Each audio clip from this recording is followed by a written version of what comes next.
আসসালামু আলাইকুম। আজকে নিয়ে এসেছি নতুন একটি খাবার, ফুলকপির ডালনা। প্রথমে আমি একটি কড়াইতে 1 চা চামচ তেল দিয়ে টুকরো করে রাখা এই আলুগুলো ভেজে নেব। আলুর পিসগুলো গোশে যেভাবে আমরা আলু দিই ঠিক ওভাবে করে কেটে নেব। লবণ আর সামান্য পরিমাণে হলুদ দেব। হলুদের পরিমাণটা এতটা সামান্য হবে যে আলুটা একটা হলদে রং আসবে, কিন্তু বেশি হলে কিন্তু আলুটা হলুদ পুড়ে কালচে হয়ে যাবে। ওটা ভালো করে গোশের আলু যেরকম করে ভাজি ঠিক সেভাবে করে ভেজে নেব। নিয়ে এখানে এই কড়াইয়ে যেটুকু তেল আছে এর মধ্যে আমি আরও 1 চামচ তেল দেব। দিয়ে আমি ফুলকপিগুলো কেটে ধুয়ে পানি ঝরিয়ে নিয়েছি, সেগুলো আমি ভেজে নেব। এখানে ফুলকপি এবং আলু দুটোই আমার 70% মতো কুক হয়ে যাবে ভাজতে ভাজতে। ফুলকপিটা ঘন ঘন ভেজে নিতে হবে, নেড়ে নেড়ে, যেন কালচে কালচে বা লালচে লালচে পোড়া পোড়া দাগ না হয়। সামান্য হলুদ লবণ দিয়ে ভাজতে হবে। ভাজা যখন কমপ্লিট হয়ে যাবে তখন ফুলকপির একটা সুন্দর ঘ্রাণ বের হবে। ভালো করে বারবার নেড়ে চেড়ে কপিগুলো ভেজে আমি তুলে নেব। আমি খুব অল্প তেলে রান্না করব। এখানে তেল বা ঘি যে কোনোটাই ইউজ করা যায়, চাইলে ভাজার সময় মাখনও ব্যবহার করা যায়, যার যেমন ইচ্ছা। আমি সাদা তেলে রান্না করছি। এরপরে আমি এখানে আর একটু তেল দেব। আমি টোটাল রান্নাটা 1.5 টেবিল চামচেরও কম তেলে করেছি। এখানে আমি দেশি পেঁয়াজ যতটা বড় হতে পারে ঠিক কত বড় পেঁয়াজ, 2টো পেঁয়াজ খুব মিহি কুচি করে নিয়েছি।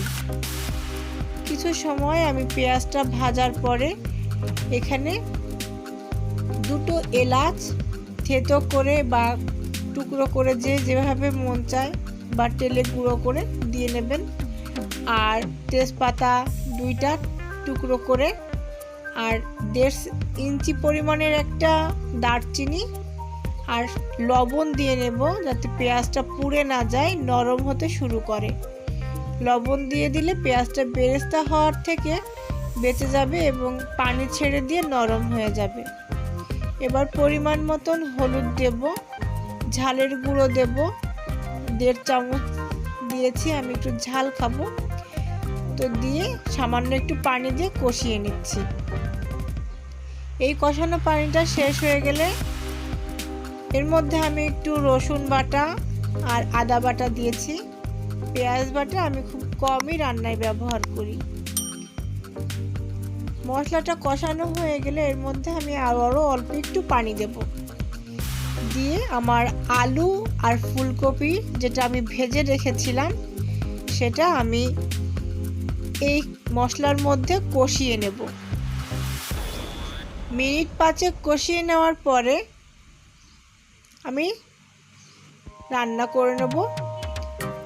আমার রান্নাটা যদি আপনাদের ভালো লেগে থাকে তবে রান্নাটি আমার চ্যানেলে সাবস্ক্রাইব করবেন, লাইক করবেন, কেমন লাগলো জানিয়ে কমেন্ট করবেন। নিয়মিত রান্নাগুলো পেতে বেল আইকনে ক্লিক করে পাশে থাকবেন। সুন্দর করে কষানো হয়ে গেলে এখানে আমি যখন ঝোলের পানি দেব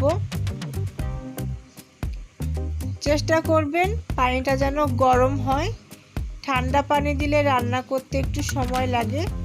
একটু কুসুম গরম পানি বা গরম পানি হলে ভালো হয়, তাহলে খাবারের টেস্টটাও ঠিক থাকে এবং রান্নাটাও খুব ফাস্ট হয়ে যায়। এর মধ্যে আমি ঝোলের পানি দেওয়ার পরে 1/2 চামচ গরম মশলা দিয়ে দেব। এখানে আপনি গরম মশলা আমি গুঁড়া দিচ্ছি, আপনারা চাইলে মশলাটা বেটে ব্যবহার করতে পারেন। আর কিছুটা কাঁচা ঝাল আমি চিড়ে এর ভিতরে দিয়ে দেব।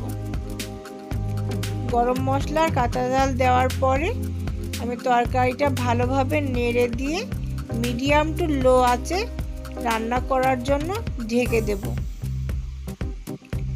ঢেকে রান্না করতে দিয়ে দেব। ফিরে আসবো রান্না হয়ে যাওয়ার পরে।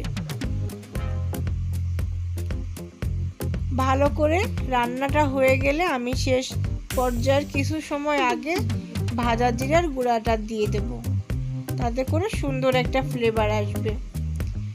না খেলে বুঝতে পারবেন না যে কতটা সুস্বাদু হতে পারে এই ফুলকপির ডালনা। ভাত, রুটি, পরাটা, ইভেন আপনি পোলাওয়ের সাথেও সার্ভ করতে পারেন।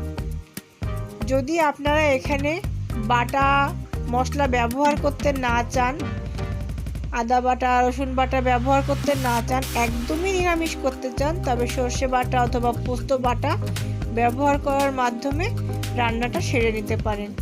সেক্ষেত্রে আপনারা এখানে পানির বদলে লিকুইড দুধ ব্যবহার করতে পারেন। আমার রান্নাটি হয়ে গেল। সম্পূর্ণ রান্না দেখার জন্য ধন্যবাদ সবাইকে। পাশে থাকবেন।